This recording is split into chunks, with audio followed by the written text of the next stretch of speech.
Vastu family with दीपक में आप सभी का स्वागत है। आशा करता हूँ आप सभी लोग अच्छे होंगे। दोस्तों, इस वीडियो में मैं वास्तु के बहुत डीप पॉइंट छेड़ने वाला हूँ, जिससे आपको कुछ समझ में आएगा कि वास्तु में कितनी गहराई है। दोस्तों, हमें लगता है कि किचन यहाँ बना लो, टॉयलेट यहाँ बना लो, वास्तु सही हो गया। दोस्तों, वास्तु इतना सीमित नहीं है। दोस्तों, मुझे वास्तु में काम करते हुए 12 साल से ऊपर हो चुके हैं। इसको समझते हुए 12 साल से ऊपर हो चुके हैं। मैंने बहुत तरह के वास्तु देखे हैं। वास्तु एक तरह का नहीं होता है। वैदिक वास्तु होता है, एस्ट्रो वास्तु होता है, महावास्तु हम कहते हैं, एडवांस वास्तु, बहुत तरह के वास्तु होते हैं। और आज से एनर्जी वास्तु हम करते हैं। तो वास्तु कई तरह से होता है। अब इतने तरह के वास्तु क्यों हैं, क्या पर्पस है इन सबका, थोड़ा सा इसके बारे में थोड़ा सा मैं आपको समझाता हूँ। दोस्तों, कुछ घर तो सिंपल होते हैं कि हाँ भाई गेट गलत है, देख लिया, एनर्जी खराब है, मैच कर ली, वो ठीक है, वो नॉर्मली हमारा वास्तु में कर दिया। पर बहुत बार ऐसे चैलेंजिंग केस आते हैं जब आप घर में एंट्री करेंगे, धूल का एक कण नहीं मिलेगा, पूरा घर नीट एंड क्लीन मिलेगा। ठीक है, पर प्रॉब्लम सबके साथ चल रही है। अब सब कुछ ठीक है, सबको नीट एंड क्लीन है, और जब हम उसकी ऑरा स्कैनर से एनर्जी चेक करते हैं तो उस घर की पॉजिटिव एनर्जी जीरो आ रही होती है, और कई बार नेगेटिव भी आ रही होती है। अब सोचो, जो चीज़ बाहर से इतनी डेकोरेट लग रही है, पूरे प्लांट्स वगैरह हैं, गेट बढ़िया है, घर में बहुत सफाई है, चादरें वगैरह बिल्कुल धुली हुई हैं, उसके बाद भी एनर्जी कहाँ से आ रही है, वो नॉर्मली आंखों से देखकर, वास्तु देख के समझ में नहीं आता है। वहाँ पे हमें एनर्जी के द्वारा चीज़ों को समझना पड़ता है। उसमें रहने वाले जो भी मेंबर हैं उनकी पूरी स्टोरी सुननी पड़ती है, समझनी पड़ती है कि एक्चुअल प्रॉब्लम का रूट कॉज कहाँ है। क्योंकि जब तक हम किसी भी प्रॉब्लम की जड़ नहीं समझ लेते, ट्रीटमेंट हम कर ही नहीं सकते। हमें बहुत तरह से देखना पड़ेगा, छोटी छोटी रेमेडीज से, छोटे छोटे उपायों से समझना पड़ता है, उनकी बातों से समझना पड़ता है कि कहाँ कहाँ प्रॉब्लम आ रही है।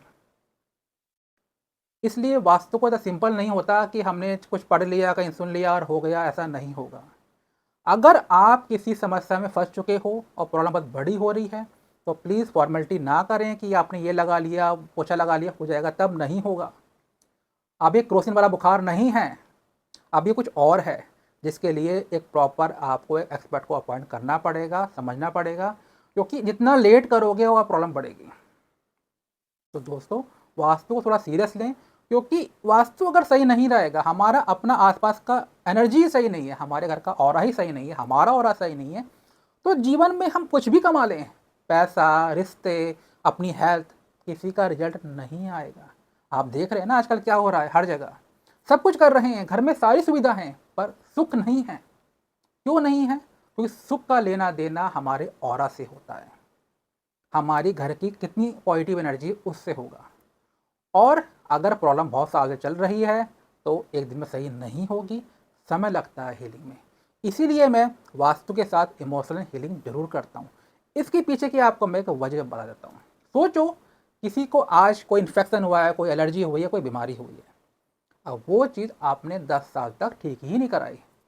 अब आपको क्या लगता है, खाली वो पर्टिकुलर एक ऑर्गन खराब होगा या वो स्किन खराब होगी? नहीं, अब वो कहाँ कहाँ पहुँचेगी, कितनी तकलीफ देगी, कितना हमारा मेंटल पीस खराब होगा, कोई आइडिया नहीं है। कितना मनी लॉस होगा, कोई आइडिया नहीं है।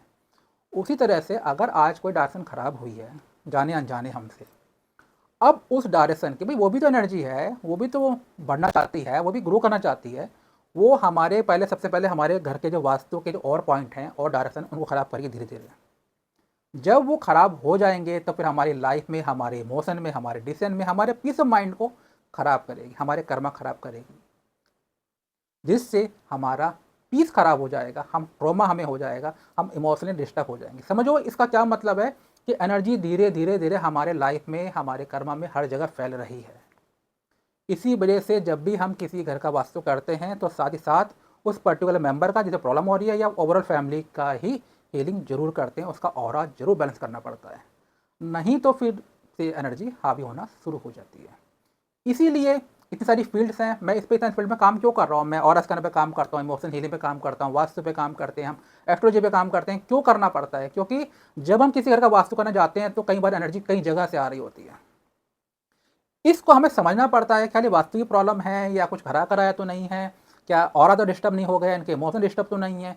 इसीलिए सबको समझना पड़ता है, इतना आसान नहीं होता किसी भी फैमिली की रूट कॉज की प्रॉब्लम को समझना, क्योंकि जब तक जड़ नहीं समझेंगे तो फल का क्या ही होगा। इसीलिए ये सब करना बहुत ज़रूरी होता है। बहुत सीरियस प्रॉब्लम हो जाती है जब हम 30 साल 40 साल पुराने घर में जाते हैं जहाँ प्रॉब्लम चल रही होती है।